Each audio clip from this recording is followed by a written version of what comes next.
Thank you, everybody, for being here tonight. I'm happy to share with you some things that I've experienced in May, and hopefully it'll kind of give you a refresher on some of the things that we all know will deepen our practice, but often we just either forget or fail to do it. So I've called this talk Deepening Your Mindfulness Practice. And I want to begin this with a brief discussion of what Pema Chodron calls comfort zone. When I say comfort zone, probably you think about a space like this, where you feel safe and comfortable and at home. And if certainly most of us feel that way at home, we feel comforted. That's a comfort zone. And maybe you've discovered that there's a comfort zone within you, what Thich Nhat Hanh calls coming home to yourself. So when you're able to do that, you can find that comfort zone pretty much anywhere you are. But that's a little trickier. That's a little more difficult for most of us. So think about a set of concentric circles. So the first circle is small, the next one is a little bigger, and the third one is bigger still. So the smaller circle in the center is what Pema refers to as your comfort zone. So you can describe that however you want, but it's a place basically where you don't feel threatened, you feel safe, and perhaps you feel happy. The next circle is, I describe it as an exploration zone. So you step out of your comfort zone a little bit and you're kind of exploring something. You're kind of checking it out, something you've read about, something you've heard about, something you saw that you thought might be interesting. So you're just exploring. And so you venture out into this exploration zone and learn something, experience something, and pretty much just go back into your comfort zone. The bigger circle I describe as the unknown territory zone. And this is, in my experience anyway, this happens not because I necessarily choose it, but because of circumstances and situations that have taken me there, that have put me in that space. So all of these zones can be learning experiences. We learn in all of them, but the farther out you go from that inner comfort zone, the more, I'm going to say profound, are the learning experiences. And it broadens your whole perspective and your practice deepens because you're actually relying on your practice to maintain that comfort, that inner comfort zone. So let me just kind of give you a sense of what I mean. Talking about the feeling of something. Just show of hands. I know somebody said they were here for the first time. Is there? Okay. Now, see, that's an example of stepping out of your comfort zone, I think, because you've decided to come here. You don't probably know anybody except Paula knows somebody here. But anyway, you may know somebody, a friend asked you to come, but still you had to make an effort to be here and come to a place you've never been and sit with people you don't know and do something you've never experienced maybe. So that's an example of stepping out of your comfort zone. I would call that into the exploration place. It's kind of exploring what goes on here. So how many of you have experienced some kind of unexpected circumstance or event that just took you out of your comfort zone? Just raise your hand. Yeah, that's what I thought. We've all done that. We've all experienced that. So if you've had that experience, how many of us have been taken to that place of unknown territory? Good. That's good. I think you'll understand my experiences since you've had that kind of an experience. Well, we all know, we need to know what our personal comfort zone is. We need to know what it feels like and how to access it. And this is what Ty calls coming home to ourselves. And he himself is an excellent example of how to navigate all these zones and understand the value of returning to your comfort zone when you need to. Ty also has demonstrated with his life that this is a skill we can learn. I think about the times I've read when he stressed his body and his mind and ended up in a hospital. So Ty, you know, he was a person like everybody else. He was human. And he also had a lot on his plate. He was stressed about the Vietnam War. He was trying deeply committed to bringing some kind of peace to that part of his world. And so during those times, he often stressed to the max. And it was during one of those experiences when he decided that there had to be just plugged into what the work that they were doing in Vietnam. There had to be a day of rest, a day of mindfulness.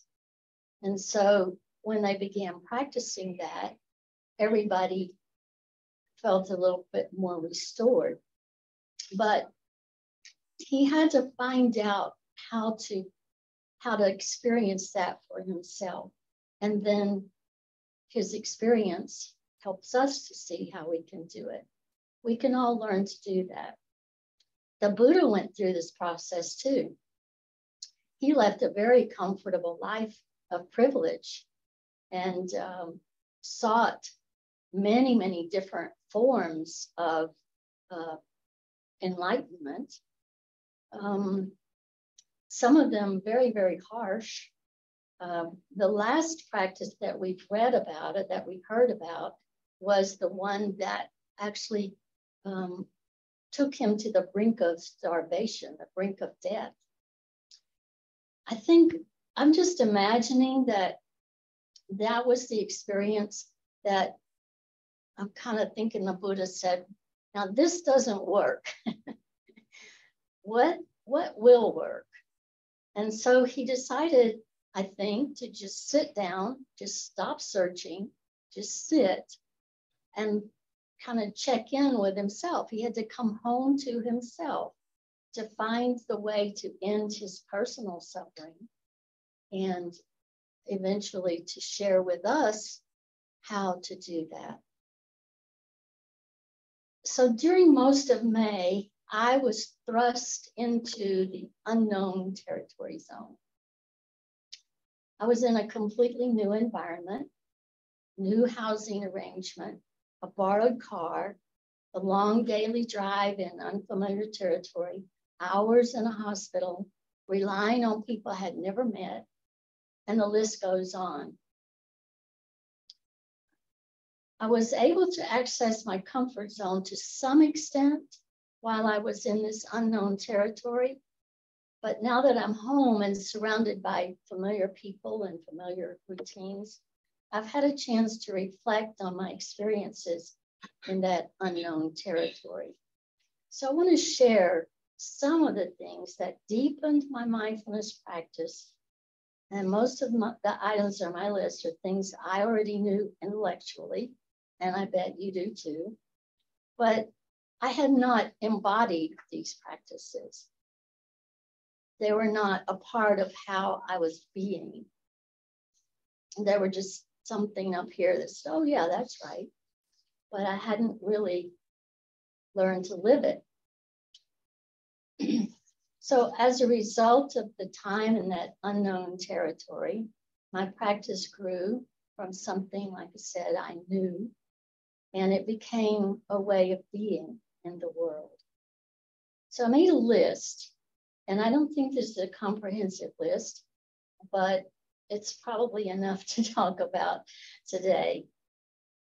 And number one on that list is accept things as they are. And what that means to me is not wishing that something was different, not complaining, not judging people, just accepting things exactly as they are. Now, the Buddha teaches that things are either pleasant, unpleasant, or neutral. And so the first step here is maybe to identify the feeling. Is this a pleasant feeling? Is it unpleasant? Is it neutral?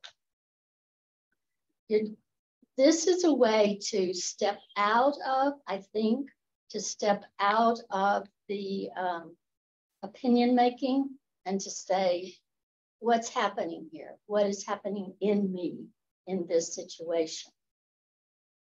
So that's the first thing to do. Just accept things as they are, recognize what they are, and kind of do your best to eliminate all the judgments and the criticisms and the what ifs, that sort of thing. The second thing that follows with that, after you accept things as they are, is to perhaps work within that situation to support beneficial changes.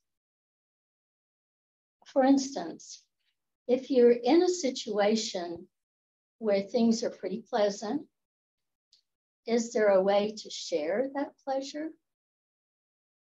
That's one way to support beneficial changes, even in a pleasant situation. But if things are unpleasant, is there a way to change the view to neutral or even pleasant?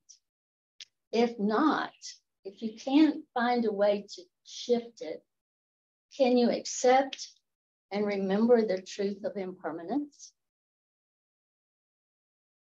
Everything changes, and even an unpleasant situation or feeling is going to change. It's going to shift. If things are neutral, is there a way to move it to pleasant? So just exploring those ideas, how can you work with a situation to support some beneficial changes for yourself and for anyone else who might be involved? The third one is to be grateful for everything, even the difficulties, because challenges strengthen your body, your mind, and your spirit. We all know that when we exercise, or like me when I used to exercise, stressing your body a little bit helps it to not only repair, but get stronger. So that's the same, the same thing applies to our spiritual training as well. One of my favorite books is this little book called Saying Yes to Life, Even the Hard Parts. It's by Ezra Beda. And here's one thing he says about what I'm talking about. He says, what is the path? Residing in this very life, exactly as it is right now, liking or not liking has nothing to do with it. I'm going to read that again because I kind of screwed up at the end. What is the path? Residing in this very life exactly as it is right now. Liking or not liking has nothing to do with it. That's when I think this idea of sort of discovering within yourself if this is a pleasant experience or an unpleasant experience or a neutral experience. That way you don't have to decide if you like it or you don't like it. You just put it in one of those categories. So be grateful for everything, even the difficulties, because challenges strengthen us, strengthen our bodies, our minds, and our spirits. Another thing I discovered that helped me a lot was to turn my mind toward the idea of being generous. Generous in everything, generous with money, with time, with love and appreciation. I mentioned briefly that I spent lots of time in the hospital. My mother was in the hospital. My mother is 100 years old. And while she was visiting my brother who lives down in Sinton, which is about 45 minutes from Corpus Christi, she suffered a compression fracture and severe sciatic nerve pain. So she ended up in the hospital. And of course, I went down there to be with her. And so every day I drove to the hospital, 45 minutes there, 45 minutes back. And this is partly what I mean by be generous. I did use valet parking. And so every day, and this was 9 days, I left a tip. A part of me said, oh, you don't need to tip these guys, they get paid. But I know they don't get paid very much. And so I tipped. And I was generous with my tip. I was generous with my time. I did not feel that my time was being wasted, even when I was just sitting around in the hospital, not able to do anything for my mother. I did not feel that my time was being wasted. And be generous with your love and your appreciation.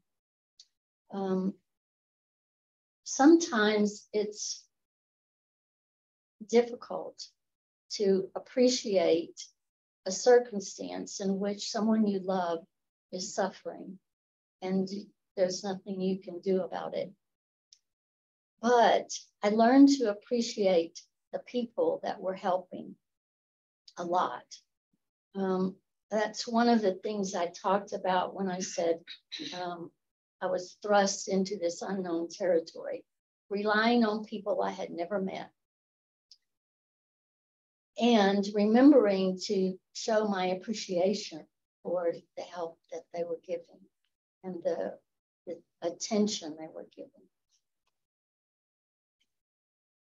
So be generous. Generosity is a part of the paramitas.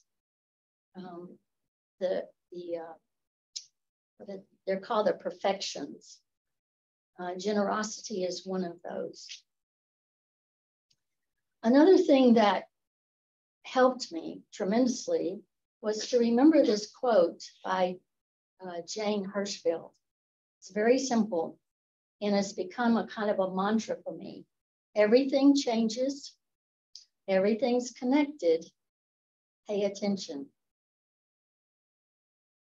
All of the people in that hospital were connected by the fact that they needed some kind of medical attention, or they were giving some kind of medical attention, or they were visiting somebody who was receiving medical attention.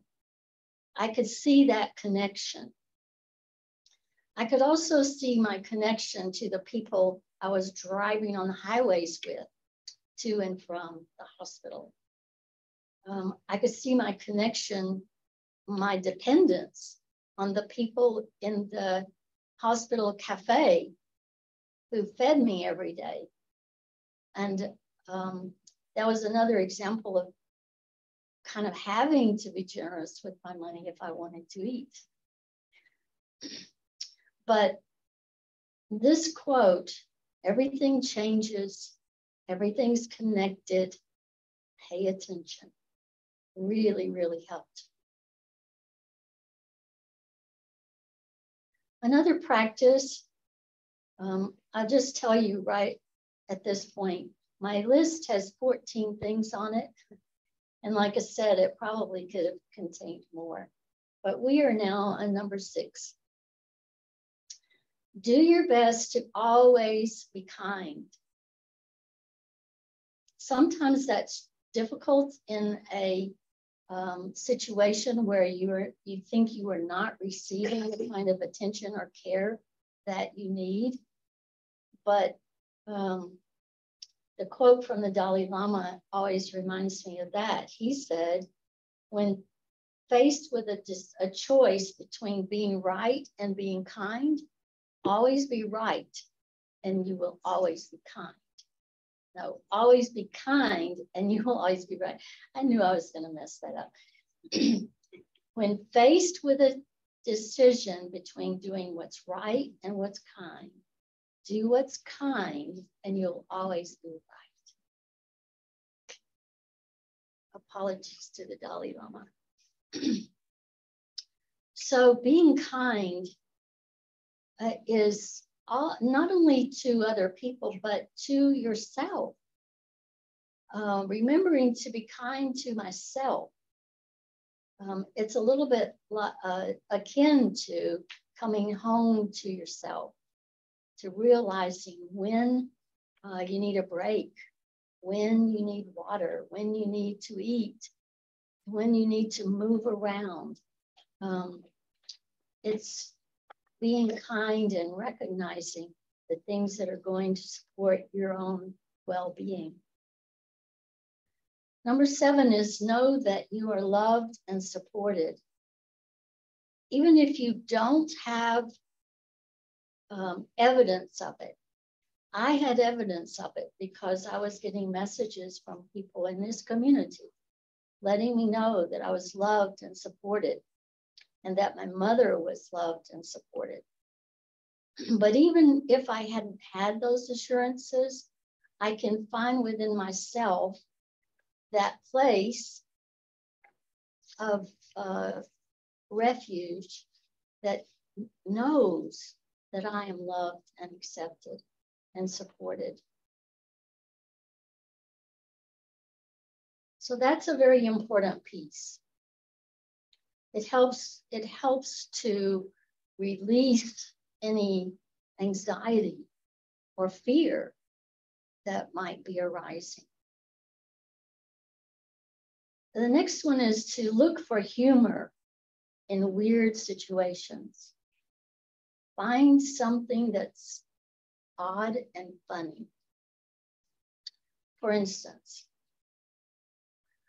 on the night that Mother was transferred from the hospital to a skilled nursing center, she was moved in an ambulance, and it was after 7 when they came to the hospital, and then we moved her to the care center, which was not far away from the hospital.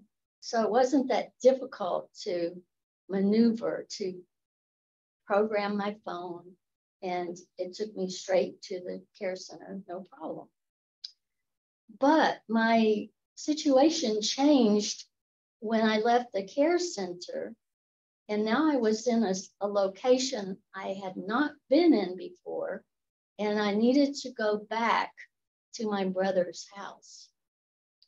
My brother lives on a county road in Sinton, Texas, very small little town. And it's just surrounded by all these country roads, county roads, and they all have names like County Road 908 is the one they live on. County Road 2411 is one that brings you to 908, if you can find it. Anyway, they're all over the place. So I put their address in my phone, the the number 908 County Road, Sinton, Texas. And the voice on the phone, very nice young lady, sounds like, said, okay, take off on it, go on this highway, et cetera, et cetera. So everything was going fine until she told me to take the access road, the service road. Take the next exit, take the service road. Well, I knew I was going to have to get off that highway at some point, so I did what I was told. And it started looking a little weird to me, but I had really no other options because I didn't know exactly how to get where I wanted to go. But it took a turn when I was instructed to take a right on the next county road, which turned out to be more like a trail. And then I was told to take the next right, which got even worse. And I found myself on this, like, I can't even call it a road because it was just holes. And I was going very slow, of course, because I'm in a borrowed car. And on each side of me were just fields. There were no houses, no lights anywhere. It's just a dark night, fields, and this really terrible, bumpy trail. And then she told me, you will be at your destination in 100 yards. And sure enough, in 100 yards, she said, you are here. I just had to laugh. I was like, yes, I know I'm here, but where? So I sat there and laughed for a few minutes, and then I kind of thought, well, what can I do? The only thing to do really was to turn around, kind of backtrack and see where I could discover, where I had maybe gone wrong. So I did that. And I passed up the access road because I knew I couldn't turn on it. It was one way. And the next road I came to looked like a real road. It was paved. It was 2 lanes. And so I asked my phone, where am I? And the phone said, you're on Highway 188. That was a number I recognized because I remembered seeing it around their house. I remembered passing something that said 188. So I called my sister-in-law and I said, Margie, I'm lost, but I know I'm on 188. So can I get home from there? And she said, yes, you can. You have to. And she asked me, how was I headed? Was I going north, south, east? I don't know. My car doesn't have a compass. And it was dark. I didn't know. So anyway, she told me to go one way or the other and find the lights of the Sinton airport, a little bitty airport. And then keep going and turn left on County Road 2411. She said, if you go over the bridge, you've gone too far. So I started off in one direction. I turned right, and it just didn't feel right. So I made a U-turn in the middle of this highway. Nobody was on it. This is not my first U-turn in this trip. And I headed back toward the left. And sure enough, I soon saw the lights of the airport. And I went past the bridge, another U-turn, and it drove very, very slowly on the side of the road till I saw this little bitty sign near the ground, actually, said CR 2411. So with a sigh of relief, I turned right. It took me to 908. I turned left, and I was at their house. But the thing that kind of surprised me was that I never felt scared.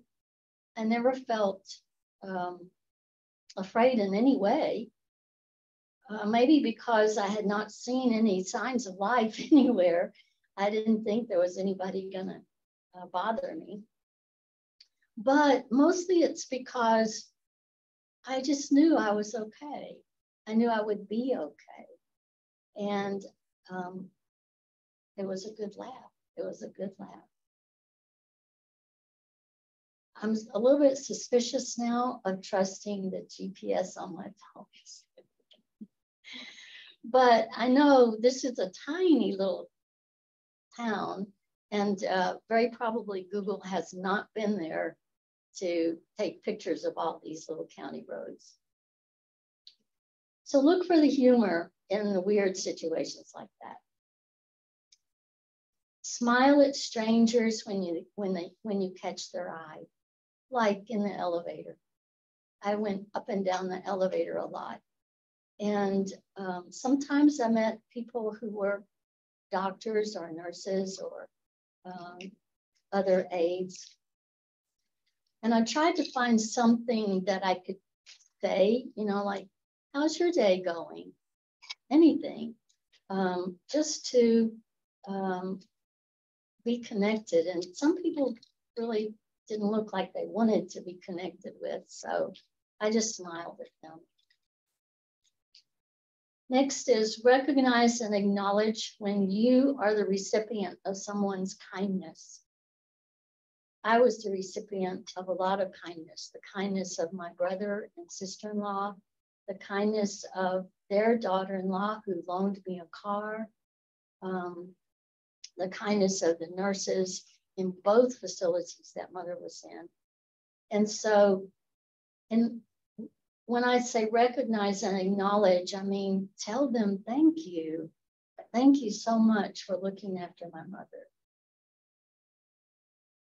The last things on my list, the next three things are, you would think we would know this, but I had to really be pushed to do this. And I'm talking about remember to rest. And the next one goes along with that. Cut yourself some slack. You know, there's only so much you can do before you wear yourself out and you're not good to anyone or yourself. This one is a little bit hard. The next one is a little bit hard for all of us, I think. And it is to ask for help when you need it. Think about how much you like to help other people. Why do we want to deny other people the joy of helping us?